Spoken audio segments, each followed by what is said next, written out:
மக்களுக்கும் உபயோகப்படுறதா இருக்கணும் அப்படின்றதுக்காக பிரம்மசூத்திர குழு ஆசிரமம்னு ரிஜிஸ்டரே பண்ணிட்டோம். அது வருங்காலத்தில் நான் மறைஞ்சாலும், என்னுடைய பிள்ளைகள் காலத்தில் மறைஞ்சாலும், சீடர்கள் மறைஞ்சாலும், எல்லா காலத்திலையும் அது உபயோகப்படணும், எல்லா மக்களுக்கும் உபயோகப்படணும். அது ஒரு தனிப்பட்ட ஆதிக்கமாக இருக்கக்கூடாது, எல்லாருக்கும் உகந்ததாக இருக்கணும், எல்லாரும் அந்த சுகத்தை அனுபவிக்கணும். இறைவன்ற அந்த பாதையில் மனிதன் பயணம் பண்ணி மனித உடல் எடுத்ததை இறைவன் அடையிறதுக்கு, அதுக்காக தான் இவ்வளவும் பேசின்னுக்கிறேன். இவ்வளோ வீடியோக்கள், ஆயிரக்கணக்கான வீடியோக்கள் போட்டிருக்காங்க.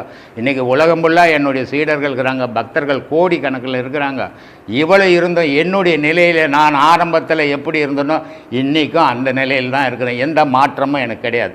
வயசு, உடல் தான் தோற்றங்கள் மாறிக்குதே தவிர என் மனநிலை மாறவே இல்லை, மாறவும் மாறாது, மாறவும் கூடாது. நான் என்னுடைய உடலை விட்டு பிரிகிற வரைக்கும் இதே மாதிரி தான் இருப்பேனே தவிர எந்த வேஷமோ, எந்த ஆடம்பரமோ, எந்த இதுக்கும் நான் அடிமையாக மாட்டேன். இறை